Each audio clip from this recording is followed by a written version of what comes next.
I have a secret for you. Every golfer still gets nerves out there. That's right, even Tiger Woods suffers from golf nerves. He's talked about this extensively in interviews, saying, I love having butterflies out there. In fact, if you don't have butterflies, you shouldn't be out there. The thing is, sometimes we get too nervous and that can hinder our performance. So today, I'm gonna give you 7 strategies to help you overcome golf nerves once and for all. Hey, my name is Michael Leonard. I'm the creator of Wicked Smart Golf, a +2 handicap, and a golf writer. Over the past 5 years, I've played in hundreds of days of tournaments, including Q School in 2019, US Open qualifiers, and so many more. So I know what it takes to overcome golf nerves. In fact, one of my worst memories ever on the golf course was being so nervous during a college tryout that I dead topped it. It's something I wouldn't wish on anyone, well, maybe a few people, but it was one of those things that I really was able to learn from and overcome. Now I no longer have the first tee jitters, and after you watch this video, you won't either. Keep watching to learn 7 strategies to overcome your golf nerves once and for all. Plus, number 6 is so easy you won't even believe you've never tried it, and number 7 might change your life. The first way to overcome your golf nerves is to simply reframe them. So many times we think nerves are a bad thing, but in reality, nerves and excitement are pretty much the same thing in your body.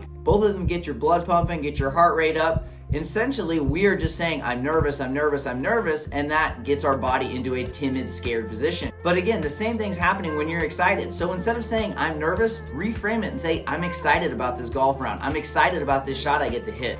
A simple reframe might sound too easy, but it literally can have a massive effect. Don't forget, Jack Nicklaus always said that golf is 90% mental and only 10% physical.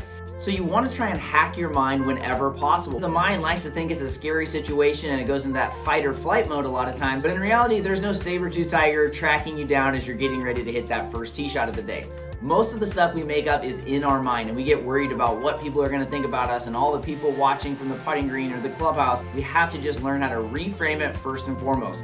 Once you can reframe golf nerves as excitement, that will instantly shift your perspective and allow you to start playing better golf. Number 2 is to stop caring about that first tee so much. Every golfer makes the first tee shot out like the make or break of the round. Like, if I don't hit a good shot here, I'm going to play bad all day and it's a waste of money and I should have never even came out.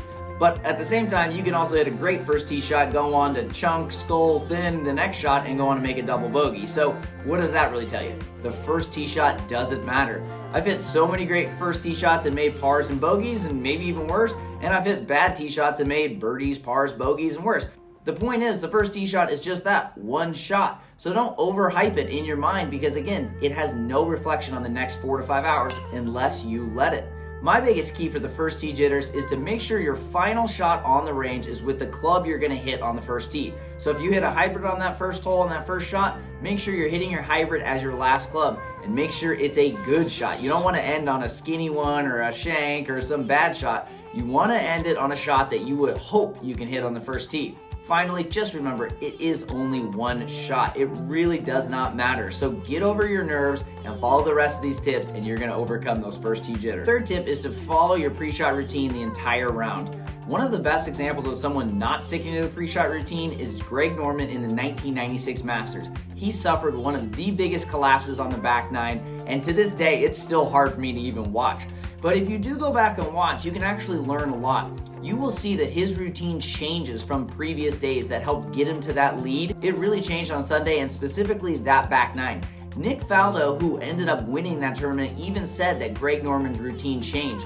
And when your routine is changing, that is signaling fear and worry and anxiety to your mind. So you want to stick to your pre-shot routine regardless of if you're nervous or not. In fact, when I'm the most nervous and I'm in these big events like Q School in 2019 or when I was trying to qualify for the US Open every May, I know that nerves are up there and I embrace them, but I just say stick to the routine. If you watch golf on TV when guys are coming down the stretch and they need to make birdie or par to win, you will actually hear the announcers constantly say, he's just got to stick to his routine. He's got to stick to his routine. Because when you stick to your routine, you're basically calming down your mind because the mind loves routine. It loves to know what to expect. So if you really have a dialed in pre-shot routine that you work on the range, and then when you go out to the golf course, you stick to it every single swing, that's going to have a huge effect on calming your mind and hitting your best shots. So if you don't have a pre-shot routine, make sure to get one immediately and practice it relentlessly. This is going to help you calm your golf nerves and play better every single round. Tip number 4 to calm those golf nerves is to keep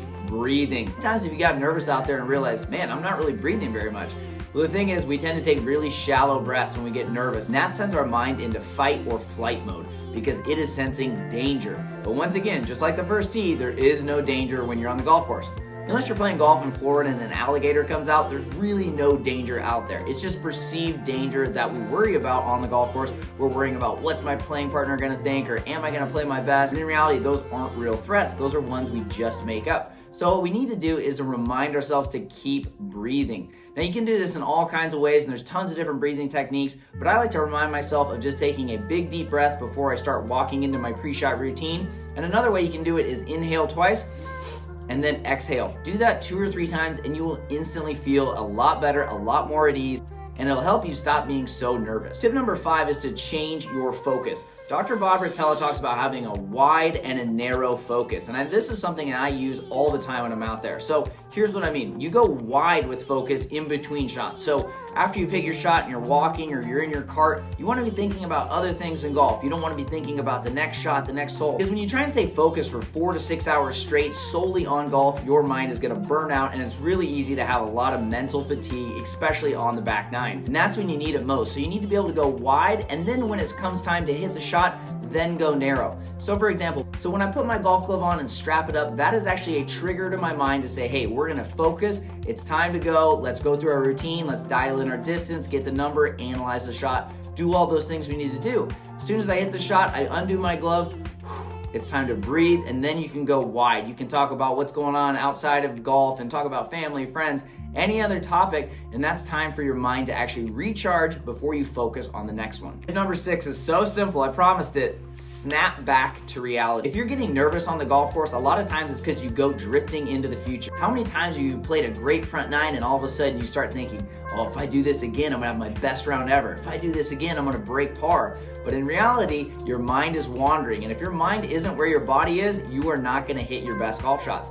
Your mind and body need to be connected, and you need to be present to execute all your golf shots. So do not let your mind wander. And if you do, wear a rubber band, and when you feel your mind wandering, snap it back as a signal that, hey, our mind's wandering, we gotta focus on this shot. We're on hole 10, shot 3. We are not thinking about signing our scorecard for our best ever. You need to stay present, because all it takes is one mental slip up like that. All of a sudden you make it double, and then you have a few bad holes, and now everything got ruined because your mind wandered. Stay present by snapping back into reality. And the final tip is something that a lot of golfers have never tried. In fact, most people have never tried it, and that is hypnotherapy. I've been using golf hypnosis since 2019, and I can say hands down it has helped more than any of these other strategies, because it teaches you how to retrain your subconscious mind.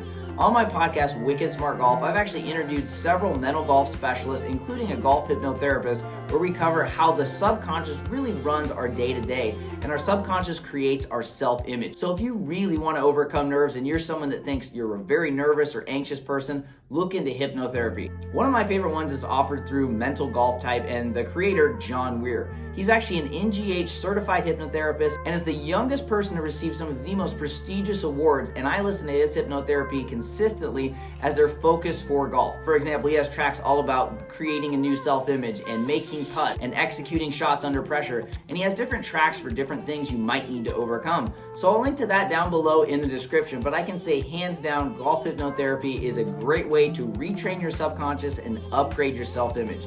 If you're tired of being worried and concerned and nervous all the time, look into hypnotherapy, because it will retrain the subconscious mind, which runs your day. All right, take a breath. It's time to stop being so nervous out there. Remember, golf is just a game. I know we want to always play good. We want to beat our friends. We want to beat our best record. We want to win the club championship. Whatever you're going out there to do, I understand. I've wanted to win at all different levels, but I can just say that golf, you're gonna lose a lot more than you're gonna win. So you need to keep that in perspective, and just remember, it is a game. Keep breathing out there, and make sure you're always having fun, because when you're having fun, you're not gonna get as nervous and anxious. And just remember, if you do hit a bad shot, it's not like it's your paycheck. It's not life or death. You're probably not a Korn Ferry or a PGA Tour player that needs to play well to actually pay the bills. Find yourself that, hey, everyone hits bad shots. It's part of golf. It's how you can bounce back. And make sure to check out the cards for this mental golf tips video here, where I give you a lot more strategies to help master your mind on the golf course. Finally, if you want to learn more about your mental golf type and look into that golf hypnotherapy program, make sure to click the link in the descriptions below. Just remember, if I can overcome golf nerves, you can too. Thanks again for watching, and as always, I hope you have an epic day on the links.